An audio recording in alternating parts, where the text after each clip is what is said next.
Hello and welcome back to Hark the Pod. This is Gwen Peace, the Assistant Sports Editor of the Daily Tar Heel. I'm joined today by Daniel Wei, the other Assistant Sports Editor. Say what's up, Daniel. Hey, everyone.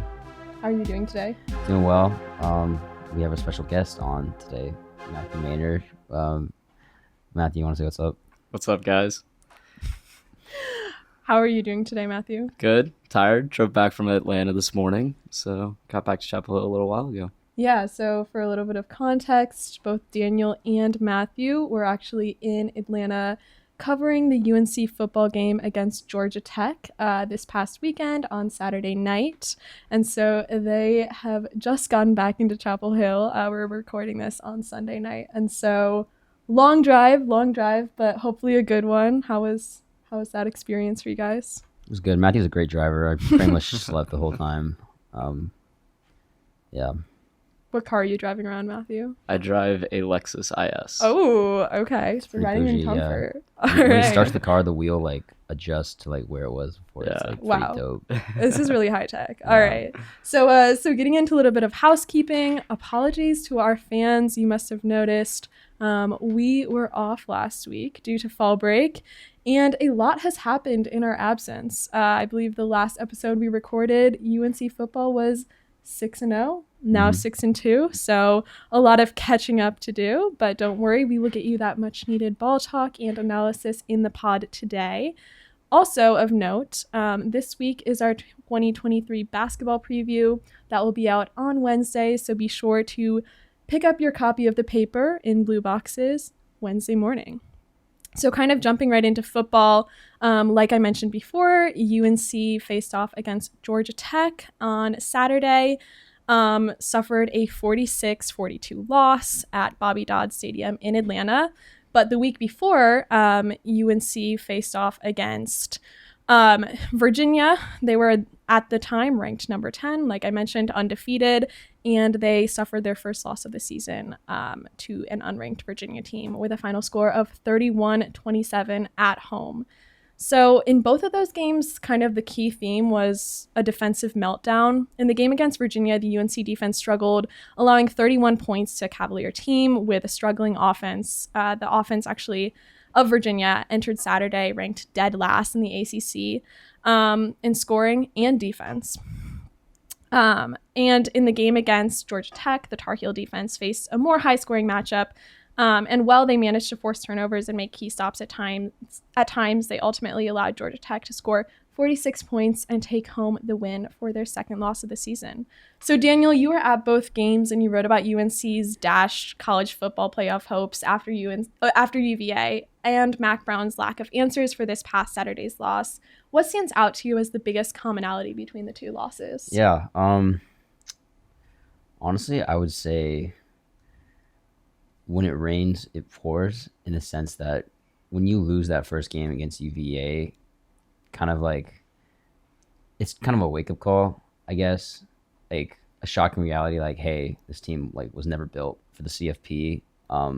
You can say all you want how there's still hope for the ACC championship game, but then obviously it's not looking good now after Georgia Tech. I wouldn't.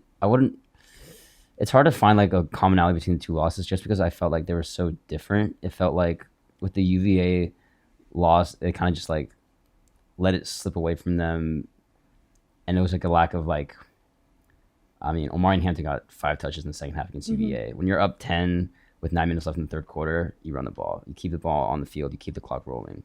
But they didn't. But that wasn't the problem against Georgia Tech. They did run the ball.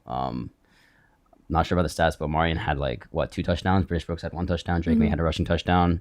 It was just a whole defensive meltdown against Georgia Tech, and obviously that's what stands out to I think everyone. Mathew, do you have anything to add? Yeah, obviously defensive meltdown is kind of the only way you can put the loss at Georgia Tech. I mean, Mac Brown said it best in his post-game presser that he's never seen 2 quarters of that good defense and 2 quarters of that bad defense. I mean, it really was just a defensive meltdown, especially in the fourth quarter. I mean, you can talk about the second quarter all you want and, giving up a ton of passing yards, just kind of letting Georgia Tech do almost whatever they want, whether it was bubble screens, hitch routes. anything like that they got going on offense. And then coming out of halftime, it looked like, hey, maybe the defense is back on track, forcing a turnover, Don Chapman with the interception after a blocked punt. And then the fourth quarter, they just couldn't get any pressure.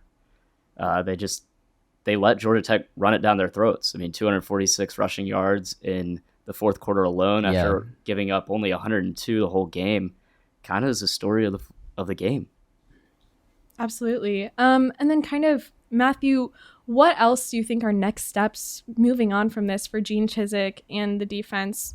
Kind of what did Brown and Cedric Gray have to say following the loss about, what they're looking to do on the rest of the season? Yeah, Brown immediately after said he didn't know what happened. I mean, he told us that, if he had known what was going on, he would have been able to make changes mid-game.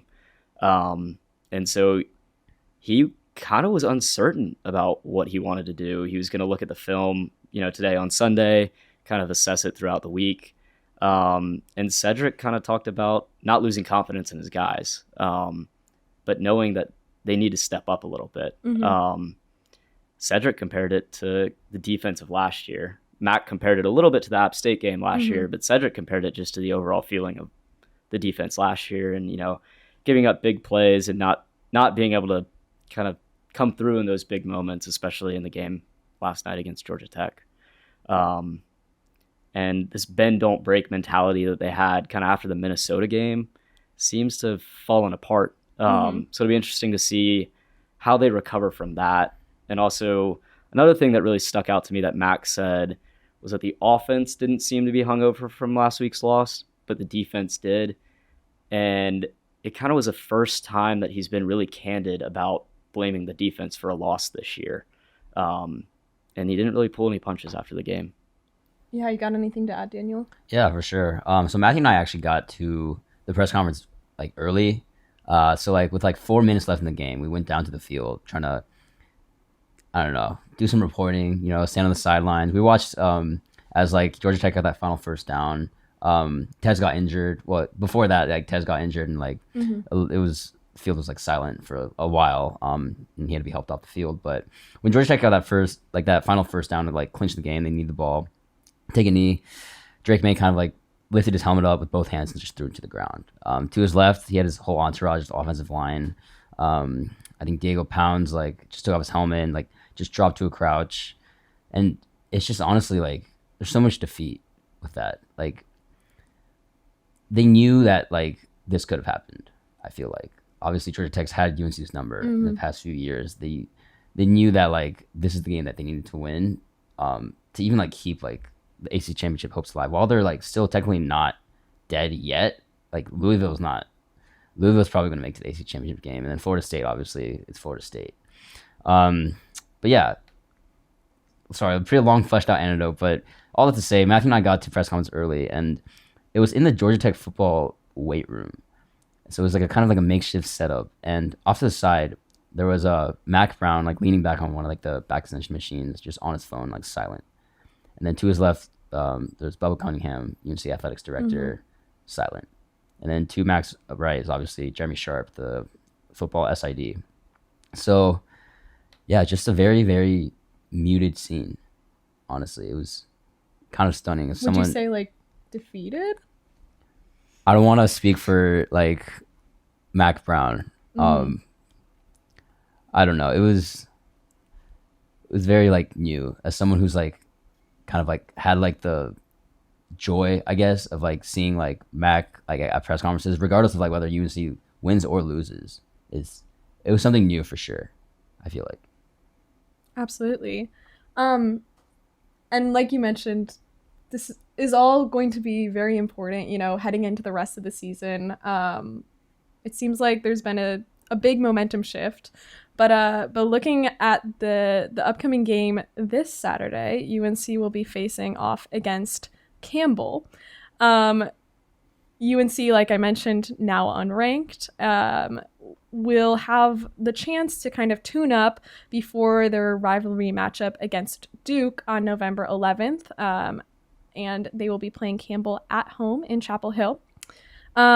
if you were to ask Brown after what he saw in Atlanta on Saturday, a tune-up is absolutely necessary. You can hear from him here. I didn't know what to say. I mean, I've been doing this 35 years, and I've never seen 2 quarters that bad and 2 quarters that good. Like you said, it's kind of like App State last year, but I thought we were beyond that on defense. And in lieu of score predictions this week, let's do predictions for UNC's final record. So I'm going to bounce that over to you to start, Daniel. What do you think? So right now they're 6-2. Mm-hmm. I'm gonna go, since they already have like bowl eligibility with like 6 wins. I'm gonna go 7-6, and I say that because obviously you beat Campbell, right? But from here on out, they have those 3 ACC games, like home against Duke, and like Duke's long overdue to like kind of like take back Victory like bell? the victory bell, whatever it is. At Clemson, I don't like at In that Death point Valley? like UNC is not gonna have anything to play for because like again Louisville has like Mm-hmm. pretty much an easy way out. Like it's their spot in the ACC chip to lose. Like I think from here on out, it's just like let's see whose turn it is. Like how bad can we like continue stomping on like North Carolina season? Like they're the laughing stock of the Right. ACC at this point, Right. basically. And then as for the bowl game, wherever it is, like the Tony the Tiger Bowl, Duke's Mayo Bowl, there's probably some other bowl that's like out Pop-Tarts there. Bowl. Sure, yes. Tez Walker, Drake May, Cedric Gray, those 3 best players on UNC, they're not playing. Right. They're gonna be playing on Sundays. Like there's no point in playing in that bowl game. After like what you felt like was going to be the season for UNC football. It's the same thing as like UNC men's basketball declining like their invite to the NIT. I think it's like a similar vibe, honestly. So that's why I'm gonna go 7-6. What about you, Matthew? I'm gonna go 8-5. Mm-hmm. I think obviously, as Daniel said, you beat Clemson. I mean, you beat Campbell. Clemson and State are 2 tough tests. I mean, going down to Death Valley, Mm-hmm. Clemson's still a good team. You know, they're not what they used to be, but Klubnik's still a good quarterback, and he showed it last year against Carolina in the ACC championship game. And State always seems to have North Carolina's number, whether it was a couple of years ago when they scored 2 touchdowns in the final, minute and a half of the game to come from behind down 9 to beat Carolina, or last year where with a 3rd-string quarterback, they come into Kenan Stadium over Thanksgiving break and take it to Carolina and win in overtime. Couple miscommunications, obviously, with North Carolina last year, but State's always a tough test for Carolina. I mean, Mac talked about Georgia Tech having Carolina's number, which they clearly do. State's another one of those teams that does. Mm-hmm. And then Duke, that one can go either way, I think. But I think Carolina comes out on top. Riley Leonard is kind of stalled, it seemed like, in the game yesterday when they played Louisville. And Duke's defense, gave up 23 points. And that's been their strength all year. So kind of look for Drake and Tez and maybe Omarion to kind of break through that Duke defense that's been good all year. And then bowl game, obviously they're not going to make the ACC championship anymore. Right. I don't think it's kind of out of the picture. Bowl game, I think they can pull out a bowl game. It'll be interesting to see who plays. Sure. I agree with you, Daniel, that I don't think Drake and Tez play. Cedric probably doesn't play either. So it'll be interesting to see Connor Harrell and what he can do with the offense. And that's kind of going to be a litmus test for next year almost, because right now it looks like he might be the starting quarterback next year. Yeah. So we're kind of counting up. It's funny, but I'm going to go 9-4. I have, very similar thoughts to both Daniel and Matthew, but I do think that it's important to kind of consider that this is a team that's proven to play better against better teams. Yeah. And they do have a lot of better teams coming up. And so I think there's definitely the potential to see them do pretty well over the rest of the season, especially because they've proven that they can do well and they have so much talent. I think it's more just about getting out of this rut that they've fallen in right now. And so I think the reset against Campbell will be really important.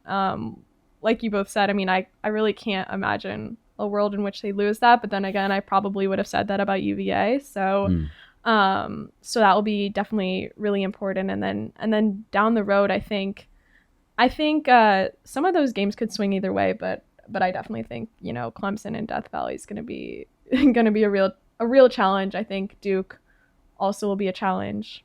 I think NC State. I've watched NC State play a little bit this season. It's hard for me to say that they won't win that game against NC State with how they're looking right now, but we'll see. So I'm gonna go 9-4, slightly more optimistic, but still not at that elusive 10-win season that Mac Brown always talks about. All right, and so now it's time for everybody's favorite part of the podcast, our quick hits. Give me a quick hits, Daniel. Quick hits. Hey, quick hits. Alrighty, so starting off with men's soccer news. The UNC men's soccer team fell to UVA on Friday in their last conference game of the regular season, their last game of the regular season, actually. And they claimed a 7th seed in the ACC tournament because of that loss. In volleyball news, NC State took down UNC volleyball in 4 sets on Sunday afternoon in Carmichael Arena. In field hockey news, number 4 UNC field hockey topped number 2 Duke on Friday to grab the top seed in the ACC tournament. The Tar Heels will join the tournament on Wednesday after a first round bye because of that number 1 seed. You can check out Caroline Wills' side and Corey Davis's Gamer to find out how that rivalry game went down. And then finally, in women's soccer news, by the time you're hearing this, number 3 UNC women's soccer will have already hosted number 20 Pitt in the first round of the ACC tournament. Be sure to check out our website for coverage of the Tar Heels postseason play. We'll have Noah Monroe and Harry Crother reporting on that game, so stay tuned for that. And then finally, some shout outs. Thank you guys so much for listening to Hark the Pod, and be sure to keep a lookout for the next episode next week. We should have some basketball content in that episode, so that should be exciting. This episode was, as always, brought to you by me, Gwen Peace, Daniel Wei, and then obviously Mathew Maynard, our special guest. And thanks as always to our audiovisual team and Adrian Tillman for the theme music.